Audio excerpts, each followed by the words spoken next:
Programang ito ay rated SPG, striktong patnubay at gabay ng magulang ang kailangan. Sa gitna ng harapan ni Ramon at Tanggol ay wala silang kamalay-malay na nasa kabilang gilid si Olga at nakatutok na ang baril nito kay Tanggol.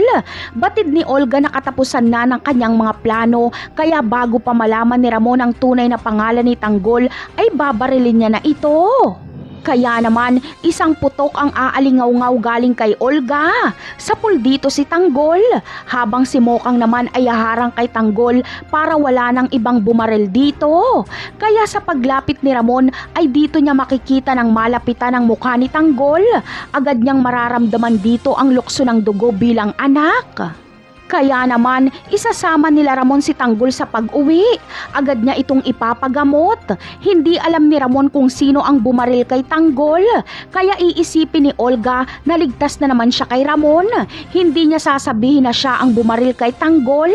Plano ni Olga na tuluyang tapusin ang buhay ni Tanggol habang nagpapagaling pa ito at hindi pa nagigising. Hahanap lang siya ng tiyempo. Ngunit mabibisto ni Mokang si Olga dahil nakita ni Mokang na si Olga ang bumaril kay Tanggol. Sasabihin ito ni Mokang kay Ramon. Sa tingin nyo, malulusutan pa kaya ni Olga kapag mangyari nga ang sitwasyon na ito? At ano kaya ang magiging kapalaran ni David? Bubuhayin kaya siya ni Ramon o ipapadala kay Rigor na wala ng buhay?